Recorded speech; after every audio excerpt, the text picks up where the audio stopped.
ഞാനിപ്പോ ഉള്ളത് നമ്മളെ കോഴിക്കോട് ജില്ലയില് എരിഞ്ഞിപ്പാലത്ത് ഒരു വൈറലായ ഒരു ഭാഗത്താണുള്ളത്. ഈ ഭാഗത്ത് വെച്ചിട്ടാണ് ഒരാളുടെ സ്കൂട്ടർ ഒരമ്മ പ്രഭാവതി അമ്മ തടഞ്ഞത്.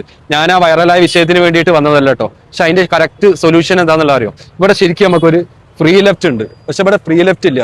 അതുകൊണ്ട് എന്നും ആംബുലൻസും കാര്യങ്ങളൊക്കെ ഇവിടെ ബ്ലോക്ക് ആയിക്കൊണ്ട് പോക്കാം. അതിന്റെ ബുദ്ധിമുട്ടിൽ കയറിയതായിരിക്കണം ആ ടൂ വീലർ. ആ ടൂ വീലറിനെ സപ്പോർട്ട് ചെയ്തിട്ട് പറയല്ല കേട്ടോ. ശരിക്കും ആ അമ്മ എന്താ പറയുന്നത് നിങ്ങൾ കറക്റ്റ് ആയിട്ട് നിങ്ങൾ മനസ്സിലാക്കണം. ഇന്ന് നമ്മളെ കൂടെ ഉള്ളത് നമ്മളെ അമ്മയാണ് കേട്ടോ, പ്രഭാവതി അമ്മയാണ് നമ്മളെ കൂടെ ഉള്ളത്. അപ്പൊ ഒന്നുമില്ല, നമ്മള് പാലിക്കപ്പെടേണ്ട നിയമങ്ങളുണ്ട്. നമ്മൾ വാഹനം ഓടിക്കുമ്പോൾ നമ്മൾ ലൈസൻസ് എടുക്കുന്ന സമയത്ത് നമ്മൾ സൈൻ ബോർഡുകളൊക്കെ പഠിച്ച് ലേണിംഗ് ഒക്കെ എടുത്തുകൊണ്ട് വരുന്നത്. അതുപോലെ തന്നെ നമ്മളെന്താ വാഹനം ഓടിക്കുന്ന സമയത്താവും നമ്മൾ പാലിക്കുന്നില്ല. അപ്പൊ എന്താ ചെയ്യേണ്ടതെന്നുള്ളത് ചെറുതായിട്ട് അമ്മന്റെ ഇതിൽ എന്താ വെച്ചാൽ അമ്മ പറയത്. അല്ല, അത് നമ്മൾ ഇപ്പോൾ പറഞ്ഞതുപോലെ നിങ്ങൾ പറഞ്ഞൊരു സജഷൻസ്. ഇപ്പം നമ്മളിപ്പോൾ ഡിഗ്രി എടുക്കുമ്പോൾ ഓരോ ഓഫീസിൽ പോയി വർക്ക് ചെയ്യുന്നുണ്ട്. അതേപോലെ തന്നെ ഈ 18 വയസ്സുകാരുടെ ലൈസൻസ് കൊടുക്കുമ്പോൾ അവനിപ്പോൾ നിങ്ങൾ പറഞ്ഞാൽ നല്ല അഭിപ്രായമാണെന്ന് തോന്നുന്നു. അപ്പൊ കുറേയൊക്കെ ഒരു മാറ്റങ്ങൾ ഉണ്ടാവും എന്ന് തോന്നുന്നു.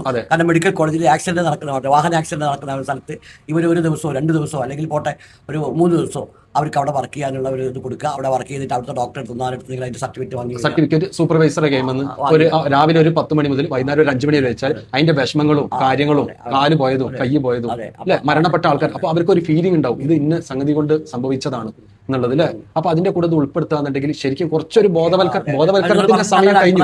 ഞാൻ കഴിയുന്ന എല്ലാ സ്ഥലത്തും പറയാൻ ശ്രമിക്കാം, അവരെ അഭിപ്രായങ്ങൾ ശേഖരിക്കാം. ഞാനിപ്പം റേഡിയോന്റെ കഴിഞ്ഞു, റേഡിയോ ഒരു ശ്രദ്ധ എന്നുള്ള പരിപാടിയാണ്. അപ്പൊ നേരത്തെ കഴിഞ്ഞുള്ളൂ. അമ്മ ഇപ്പൊ തിരക്കിലാന്നുള്ളത് എനിക്കറിയാം. അപ്പൊ അതിനെ കൊണ്ട് അമ്മനെപ്പോ ഞാൻ ഫ്രീ ആക്കുന്നു.